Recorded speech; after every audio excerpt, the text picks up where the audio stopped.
இப்போதைக்கு தியேட்டர்ல சூப்பரா போய்க்கிட்டு இருக்க ஒரு படம். நான் இன்னைக்கு தியேட்டருக்கு போய் ஒரு படம் பார்க்கணும். போய் பார்த்து நல்லா என்ஜாய் பண்ணணும் அப்டின்னா, அது வந்து தாய் கிழவி தான். ஸோ அந்த அளவுக்கு சூப்பரா போய்க்கிட்டு இருக்கு. அந்த படம் எந்த அளவுக்கு சூப்பரா போய்க்கிட்டு இருக்கு அப்டிங்கிறத இந்த வீடியோல வர வசூல பார்த்தீங்க அப்டின்னா உங்களுக்கே புரியும். இதுவரையும் இந்த படம் எவ்ளோ வசூல் வந்திருக்கு, எவ்ளோ ஷேர் வந்திருக்கு அப்டிங்கிறத முதற்கொண்டு நம்ம பேசுவோம். அது மட்டும் இல்லாம தெறி ரிலீஸ் ஆயிருக்கு. அப்புறம் வித் லவ் அப்படிங்கிற படம் தொடர்ந்து 4வது வாரம் கூட நல்லா சக்சஸ்ஃபுல்லா போயிட்டு இருக்கு. இன்னும் சில படங்கள் அதெல்லாம் என்னென்ன படங்கிறத வீடியோக்குள்ள பார்க்கலாம். நேத்து வீடியோல நான் வந்து ஒரு ஃப்ரேம் ஒண்ணு வச்சிருந்தேன். ஸ்க்ரீன்ல காட்டுறேன் பாருங்க. இதுதான் அந்த ஃப்ரேம். நெறைய பேர் கரெக்ட்டா கெஸ் பண்ணியிருந்தீங்க. ஆமாங்க, சிட்டிசன் அப்படிங்கிற படம் தான். அதுல வந்து நக்மா வந்து அந்த அத்திப்பட்டி அப்படிங்கிற கிராமம் வந்து காணாம போயிருக்கும்ல, அத இன்வெஸ்டிகேட் பண்ற அந்த சீன் தான். ஸோ இத கரெக்ட்டா கெஸ் பண்ண முதல் 5 பேரு வில்லன் 60 கேமிங், ஆகாஷ், கிருஷ்வினி, அப்புறம் தோ எடிட்ஸ், அப்துல்லா, அருள்ராஜ். இந்த 5 பேர் தான் முதல்ல கரெக்ட்டா கெஸ் பண்ணியிருக்காங்க. இன்னைக்கு வந்து ஒரு 6 பேரு ஃபோட்டோ போட்டிருப்பேன். அதாவது ஒரு கேஸ்ட் அண்ட் க்ரூவோட ஃபோட்டோ போட்டிருப்பேன். இந்த கேஸ்ட் அண்ட் க்ரூவ வச்சு இது என்ன படம் அப்படிங்கிறத நீங்க கெஸ் பண்ணணும். எத்தன பேர் கரெக்ட்டா சொல்றீங்க அப்படிங்கிறத பார்ப்போம்.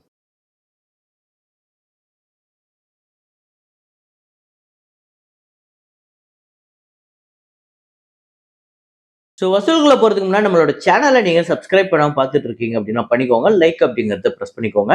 நெறைய பேர் வீடியோவ பார்க்குறவங்க லைக் அப்படிங்கிறத பிரஸ் பண்ணாம பார்த்துட்டு இருக்கீங்க. சேனலுக்கு சப்ஸ்கிரைப் பண்ணாம பார்த்துட்டு இருக்கீங்க. இது இல்லாம பாக்ஸ் ஆஃபிஸ் இல்லாம நம்ம சேனல்ல வேற சினிமா ரிலேட்டடா வேற என்ன கன்டென்ட் போடலாம் அப்படிங்கிற உங்களோட சஜஷன் ஏதாவது இருந்ததுன்னா, அதையுமே கீழ கமெண்ட்ல போடுங்க. இப்ப நம்ம வசூலுக்குள்ள போயிடலாம். ஓ ரோமியோ அப்படிங்கிற படம் டே 18 இந்தியால 73,00,000, உலகம் முழுக்க 78,00,000, 103 கோடியே 48,00,000 இந்த படம் வந்து உலகம் முழுக்க கலெக்ட் பண்ணியிருக்கு. 100 கோடி பட்ஜெட், 55 கோடி தியேட்ரிக்கல் ரைட்ஸ், கிட்டத்தட்ட 56 கோடி கிட்ட இந்த படத்துக்கு ஷேர் வந்து வசூல் ரீதியா பிரேக் ஈவன் பண்ணியிருக்கு. 101% இந்த படம் வந்து ரெக்கவர் பண்ணியிருக்குங்க. பம்பு கட் 2 அப்படிங்கிற ஒரு பஞ்சாபி ஃபிலிம் நேத்து 11வது நாள் இந்தியால 14,00,000, உலகம் முழுக்க 20,00,000, 14 கோடியே 48,00,000 உலகம் முழுக்க கலெக்ட் பண்ணிருக்கு. இதுல இந்தியால 5 கோடியே 12,00,000 தான். மீதி எல்லாமே ஓவர்சீஸ் கலெக்ஷன் தான். இந்த படத்தோட பட்ஜெட் 10 கோடி, தியேட்ரிக்கல் ரைட்ஸ் 6 கோடி. இந்த படத்துக்கு ஷேரா வந்திருக்கிறது 5 கோடியே 71,00,000. இதுல முக்காவாசி ஷேர் பார்த்தீங்க அப்படின்னா ஓவர்சீஸ்ல இருந்து வந்தது தான். ஸோ 92% ரெக்கவர் பண்ணியிருக்கு ஓவராலா. ஸோ இந்தியால இந்த படம் எந்த அளவுக்கு வசூல் பண்ணுதுன்னு பார்ப்போம். கப்புள் ஃப்ரெண்ட்லி அப்படிங்கிற படம் டே 17 ஆந்திரா தெலுங்கானால 20,00,000, உலகம் முழுக்க 22,00,000, 13 கோடியே 51,00,000 உலகம் முழுக்க கலெக்ட் பண்ணியிருக்கு. 8 கோடி பட்ஜெட், 4 கோடி தியேட்ரிக்கல் ரைட்ஸ், 7 கோடி கிட்ட ஷேர் வந்திருக்கு. இந்த படம் 183% இந்த படம் வந்து ரெக்கவர் பண்ணியிருக்கு.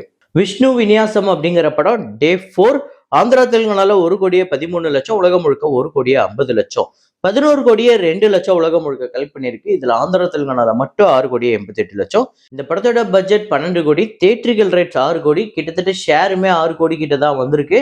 இப்போதைக்கு 50% வந்து ரெக்கவர் ஆயிருக்கு. அப்புறம் வித் லவ் அப்படிங்கிற அபிஷேக் ஜெயவந்த், அனுஷ்வரா ராஜன் அவர்கள் நடித்த படம் நேத்து 25வது நாள் தமிழ்நாட்டுல 14,00,000, உலகம் முழுக்க 15,00,000, 37 கோடியே 72,00,000 உலகம் முழுக்க கலெக்ட் பண்ணிருக்கு. 8 கோடி பட்ஜெட், 8 கோடி தியேட்ரிக்கல் ரைட்ஸ், கிட்டத்தட்ட 18 கோடி கிட்ட இந்த படத்துக்கு ஷேரா வந்திருக்கு. 224% இந்த படம் வந்து ரெக்கவர் பண்ணி வசூல் ரீதியா ஒரு பெரிய வெற்றி படமா அமைஞ்சிருக்கு. இந்த ஹீரோவுக்கு முதல் படமே பெரிய பிளாக் பஸ்டர். அப்புறம் ஆரி அர்ஜுனன் அவர்களோட ஃபோர்த் ஃப்ளோர் அப்படிங்கிற படம் டே 4 தமிழ்நாட்டுல 5,00,000, இந்தியால 6,00,000, டோட்டலா 35,00,000 இந்த படம் வந்து கலெக்ட் பண்ணிருக்கு. 4 கோடி பட்ஜெட், அப்ராக்சிமேட்டா 1.5 கோடி இந்த படத்துக்கு தியேட்ரிக்கல் ரைட்ஸ் எடுத்தாலுமே இப்போதைக்கு 17,00,000 தான் இந்த படத்துக்கு ஷேரா வந்திருக்கு. ஸோ ஆரி அர்ஜுனன் நடித்த இந்த படத்துக்கு பாத்தீங்க அப்படின்னா ரீசெண்டா ஆரி வந்து என்னோட படத்தை சில தியேட்டர்ஸ்ல முக்கியமா மல்டிபிளெக்ஸ்ல எல்லாம் போட மாட்றாங்க. எல்லாமே ஒரு படம் தானே. அது எப்படி இவங்க பார்க்கறதுக்கு முன்னாடியே முடிவு பண்றாங்க, இது நல்ல படமா, கெட்ட படமான்னு அத மக்கள் முடிவு பண்ணட்டும். இத்தனைக்கும் ஒரு நல்ல படத்த எடுத்துட்டு வந்துட்டு, இந்த மாரி தியேட்டர்லயே ஸ்கிரீனிங் பண்ண முடியாத ஒரு நெலைமையில நாங்க இருக்கோம் அப்படின்னு சொல்லிட்டு ஒரு பக்கம் அவரோட ஆதங்கத்த சொல்றாரு. இன்னொரு பக்கம் பெரிய அளவுல பணத்த வச்சிருக்கக்கூடிய பெரிய புரொடியூசர்ஸ் அத ஈஸியா பண்ணிடுறாங்க. எங்கள மாரி சின்ன தயாரிப்பாளர கொண்டு வர ஹீரோக்களுக்கு நல்ல படத்த எடுத்து வந்தா கூட அத போட முடியல. ரீசென்ட்டா கூட அந்த சல்லியர்களுக்கு அந்த ஒரு பிரச்சனை இருந்தது. இப்போ ஆரி அர்ஜுனன் இந்த மாரி ஃபோர்த் ஃப்ளோர் அப்படிங்கிற இந்த படத்துக்குமே அப்படி ஒரு விஷயத்த சொல்றாரு. அப்படி பார்க்கும்போது ரொம்ப குறிப்பிட்டு ரொம்ப பெரிய பட்ஜெட் படம், இல்லன்னா பெரிய கேஸ்ட் அண்ட் க்ரூ இருக்க படம், அப்படி இல்லன்னா பெரிய தயாரிப்பாளர்கள் படம். இதுல தான் தியேட்டர் ஓனர்ஸே கான்சன்ட்ரேட் பண்றாங்க. ஆனா கேட்டா சின்ன பட்ஜெட் படங்கள் தான் எங்கள வாழ வைக்குதுன்னு ஒரு பக்கம் சொல்லவும் செய்றாங்க. அதுவும் சின்ன பட்ஜெட் படங்கள் எப்படிப்பட்ட சின்ன பட்ஜெட் படங்கள்னா, அவங்கலாம் ப்ரொமோஷனுக்காக 4 கோடி, 5 கோடி பெரிய அளவுல செலவு பண்ற படங்களா தான் இருக்கும். நீங்க டூரிஸ்ட் ஃபேமிலியா இருக்கட்டும், வித் லவ்வா இருக்கட்டும், இப்ப வரக்கூடிய தாய் கிழவியா இருக்கட்டும், இது எல்லாமே ப்ரொமோஷனுக்காக பெரிய செலவு பண்ணது. இத எல்லாராலயும் பண்ண முடியுமா? சின்ன பட்ஜெட் பண்ணக்கூடிய எல்லாராலயும் இத பண்ண முடியுமா? அப்படின்னு கேட்டா கண்டிப்பா இல்ல. கண்டிப்பா இது ஒரு சிக்கலா தான் இருக்கு. இது வரப்போற நாட்கள்ல இங்க இருக்கக்கூடிய தியேட்டர்ஸோ, இங்க இருக்கக்கூடிய இந்த மல்டிப்ளெக்ஸோ இதெல்லாம் சரி பண்ணிக்கிட்டு, சின்ன படங்களுக்கும் அவங்களும் வந்து பெரிய தியேட்டர்ஸ்க்கு வந்து டிசர்வ் ஆனவங்க தான். அது படம் நல்லா இல்லையாங்கிறத மக்கள் தான் முடிவு பண்ணணும். ஸோ இத பத்தி நீங்க என்ன நினைக்கிறீங்க அப்படிங்கிறதையும் கமெண்ட்ல போடுங்க. சரத்குமார் அவர்களோட ஆழி அப்படிங்கிற படம் நேத்து 4வது நாள் தமிழ்நாட்டுல 7,00,000, இந்தியால 8,00,000, டோட்டலா 55,00,000 இந்த படம் வந்து கலெக்ட் பண்ணியிருக்கு. இந்த படம் 6 கோடி பட்ஜெட், அப்ராக்ஸிமேட்டா ஒரு 3 கோடி தியேட்ரிக்கல் ரைட்ஸ் அப்படின்னு சொன்னாலுமே 27,00,000 தான் இந்த படம் வந்து ஷேர் வந்திருக்கு.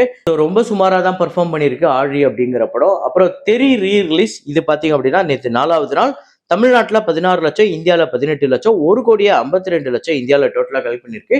இதுல தமிழ்நாட்டுல 1,24,00,000 கிட்டத்தட்ட அப்ராக்சிமேட்டா 60,00,000 இந்த படம் இந்தியால ஷேரா வந்திருக்கு. இதோட ஓவர்சீஸ் கலெக்ஷன் வரப்போற நாட்கள்ல நான் இன்க்ளூட் பண்றேன். இதுவரையும் நம்மளுக்கு அது கரெக்டா டேட்டா கிடைக்கல. ஸோ அப்புறம் தாய் கிழவி தொடர்ந்து சூப்பர் கலெக்ஷன் எடுத்துட்டு இருக்கு. முதல் 3 நாள் பெரிய கலெக்ஷன் அப்படிங்கிறது தெரியும். நேத்து 4வது நாள் எப்படிப்பட்ட பெர்ஃபார்மன்ஸ் அப்படிங்கிறத பார்ப்போம். தாய் கிழவி நேத்து 4வது நாள் தமிழ்நாட்டுல 2,10,00,000, கர்நாடகால 18,00,000, ரெஸ்ட் ஆஃப் இந்தியால 10,00,000, ஓவர்சீஸ்ல 58,00,000, உலகம் முழுக்க 2,96,00,000 இந்த படம் வந்து கலெக்ட் பண்ணிருக்கு. நல்ல கலெக்ஷனுங்க தமிழ்நாட்டிலையும் ஓவர்சீஸ்லயும்.